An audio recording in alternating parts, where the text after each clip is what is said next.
तो हाँ भाई, करें शुरू। तो आज की इस वीडियो के अंदर हमारे पास काफी अनोखा सा लैपटॉप है। ये है Asus ZenBook 14 Duo, जो कि यूनिक तो है ही, साथ ही इसकी जो परफॉर्मेंस है वो काफी लैपटॉप को धूल चटा सकती है। तो सबसे पहले अगर बिल्ड की बात करें ना, तो Asus ने यहाँ पर कोई कटौती नहीं करी है। इसकी बिल्ड मैग्नीशियम और एल्यूमिनियम एलॉय से मिलकर बनी है, जिसकी वजह से काफी ड्यूरेबल है।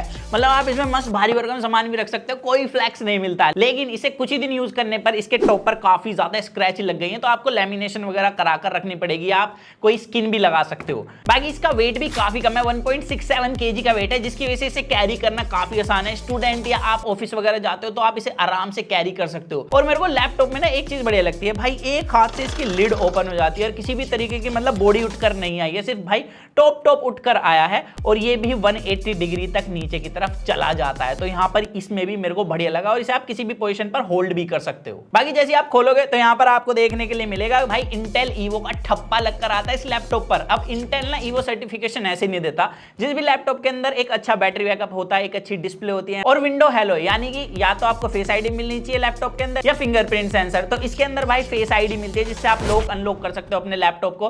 और साथ ही टाइप सी पोर्ट से फास्ट चार्जिंग सपोर्ट करता रहना चाहिए। तो भाई इसके अंदर 2 थंडरबोल्ट पोर्ट मिलते हैं, एक यूएसबी पोर्ट है और कीबोर्ड पे भी एक चार्जिंग टाइप सी पोर्ट दिया गया है। एंड जैसे ही राइट साइड आएंगे ना, तो यहाँ पर एक HDMI पोर्ट मिलता है और इसके नीचे 3.5 mm जैक दिया गया है, जिससे आप हेडफोन लगा के मस्त गाने सुन सकते हो या माइक लगा के अपनी ऑडियो भी रिकॉर्ड कर सकते हो। अब आप लोग सोच रहे होंगे कि इसके कीबोर्ड में टाइप सी पोर्ट क्यों है चार्जिंग के लिए। तो ये ब्लूटूथ इनेबल्ड कीबोर्ड है और यहाँ पर जो कीज का फीडबैक है वो काफी बढ़िया मिलता है। नंपैड सेपरेटली नहीं है, लेकिन एक जो मेरे को सबसे खास बात लगी है वो है इसमें जो टच पैड मिलता है ना, ये ग्लास वाला टच पैड है। और अब आता है इसका मेन अट्रैक्शन पॉइंट। जैसे आप कीबोर्ड को उठाओगे ना, यहाँ पर नीचे की तरफ एक और तगड़ी डिस्प्ले मिल जाती है, जिस वजह से इसका नाम Asus ZenBook Duo है। अब ये जो दोनों ही डिस्प्ले हैं ये OLED डिस्प्ले है, और यहाँ पर क्या मस्त स्पेसिफिकेशन मिलती है। दोनों ही डिस्प्ले 100% sRGB, 98% Adobe RGB और 100% DCI-P3, 97% NTSC। मतलब Asus ने यहाँ पर सारी स्पेक्स डाल के दी है लैपटॉप की डिस्प्ले के अंदर।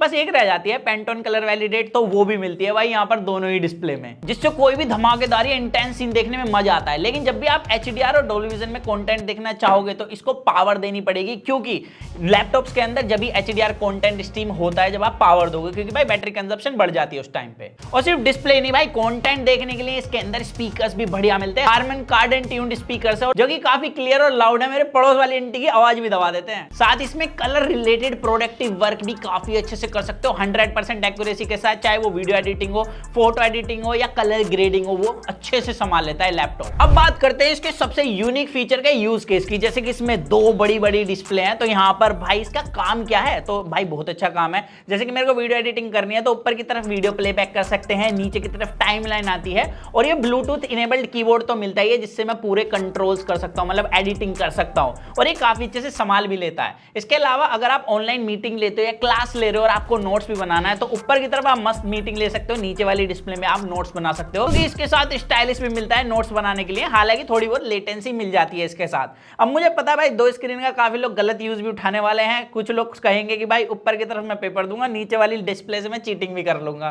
तेज हो रहा है।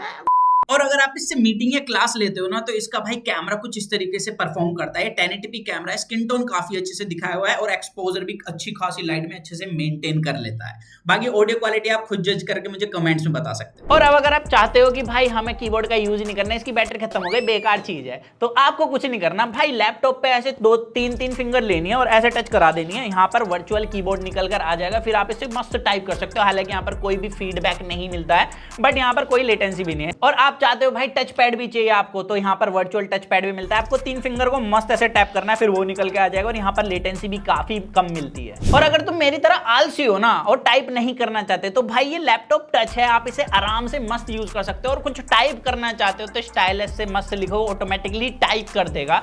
पर अब तुम्हारे दिमाग में आ रहा होगा भाई ये 2 डिस्प्ले तो आंखें खराब कर देंगे हमारे नैन चक्षुओं को, तो इसके अंदर TUV Rhineline सर्टिफिकेशन मिलती है, साथ ही वैसा डिस्प्ले HDR भी है। और इतना सब कुछ कराने के लिए इसके अंदर तगड़ा Intel core ultra 9 185H powerful processor है। H stand for heavy performance, मैं ऑलरेडी बता चुका हूं इसके बारे में।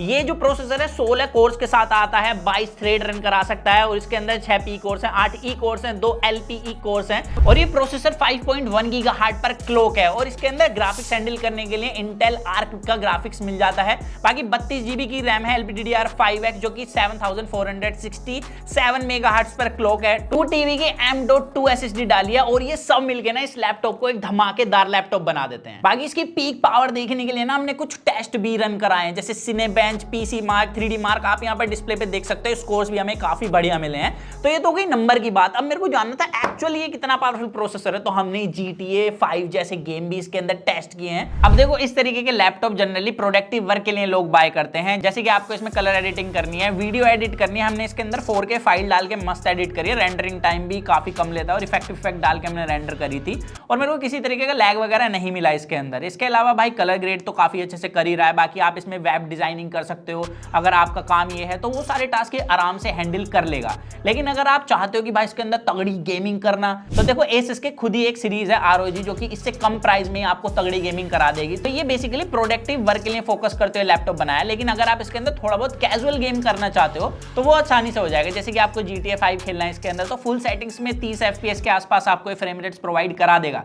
और अगर आप कम सेटिंग्स करके खेलते हो तो अराउंड 50 to 60 FPS ये हैंडल कर लेता है। और वैलोरेंट जैसे गेम को हालांकि काफी अच्छे से हैंडल कर लेता है, जिसे आप आराम से खेल भी सकते हो। और हमारे टीम ने बैक टेस्टिंग भी करी थी हेलो इन्फिनिटी जैसे गेम की और वो ठीक ठाक चल रहे थे। मतलब अगर आप ज्यादा स्ट्रेसफुल काम कर रहे हो और उसके बाद गेम प्ले करना चाहते हो तो बढ़िया करा देगा। लेकिन अगर आप बिल्कुल हैवी गेमिंग के लिए चाहते हो तो ऑलरेडी एसुस ने दूसरी सीरीज निकाली है उसके लिए। लेकिन इसके अंदर 2024 की सबसे हाइप्ड चीज मिलती है जो है AI। इसके अंदर भाई इंटेल बूस्ट AI है, जिसकी वजह से इसमें माइक्रोसॉफ्ट कोपायलट मिलता है। जो अब ये AI ना आपके सारे टास्क हैंडल कर सकता है, प्रोडक्टिविटी और नेक्स्ट लेवल पर ले जाएगा। एक तो आपके लैपटॉप को पूरा कंट्रोल कर लेगा, किसी भी टॉपिक को समराइज कर सकता है, कोई भी इमेज जनरेट कर सकता है जो भी आप चाहते हो। बाकी अगर आप चाहते हो भाई वेबसाइट के कोड्स लिखवाना, वो भी ये लिख के दे देगा। देखो इस लैपटॉप के अंदर अगर आप कोई भी हैवी टास्क करोगे ना तो इसके फैन चालू हो जाएंगे। नीचे की तरफ तो दिए गए इसमें वेंट और साइड में दिया गया एग्जॉस्ट, जिससे गर्म हवा जाती है और नीचे से ठंडी हवा खींच के जल्दी ठंडा भी हो जाता है। बाकी बैटरी बैकअप भी इसका काफी अच्छा है, 75 वॉट आवर की बैटरी मिलती है। अगर आप एक नॉर्मल यूजर हो, सिर्फ प्रोडक्टिव वर्क करना चाहते हो इसके अंदर, तो हो सकता है आप इसको 24 घंटे बाद ही चार्ज करो, एक दिन का बैटरी बैकअप भी आसानी से दे देगा। लेकिन अगर आप इसके अंदर वीडियो एडिटिंग करते हो या गेमिंग करते हो तो उस टाइम पर ये 4 से 5 घंटे का बैटरी बैकअप निकाल के देगा। तो भाई देखा जाए तो इसका विंडोज के हिसाब से बैटरी बैकअप काफी अच्छा है और इसके पीछे रीजन है क्योंकि इंटेल ईवो सर्टिफाइड है। तो सारी चीजें देख दुख के भाई इंटेल वालों ने ईवो का ठप्पा मारा है इस पे। और बैटरी चार्जिंग भी अच्छी है, 65 वोट की PD चार्जिंग मिलती है। एक तो आपको बॉक्स में चार्जर मिलता है, वरना आप भाई अपने फोन के चार्जर से भी इसको मस्त चार्ज कर सकते हो। और इस सब का पैकेज है 2,40,000 रुपए। तो क्या हुआ, आपको भी मेरी तरह झटका लगा? वैसे ये बताना कमेंट्स में कि आपको ये लैपटॉप कैसा लगा और आप इसकी दोनों डिस्प्ले का किस तरीके से यूज लोगे। और अगर आप भाई चैनल पर नए हो, चैनल सब्सक्राइब कर देना, वरना माता रानी पाप लगाई 1 मिलियन की फैमिली कंप्लीट होने वाली है। सो दैट्स इट गाइस, मिलते हैं जल्दी कूल और एक्साइटिंग वीडियो में। जब तक के लिए जो मन में आएगा इसको करें, do what you heart, stay in with the HFV unbox guys.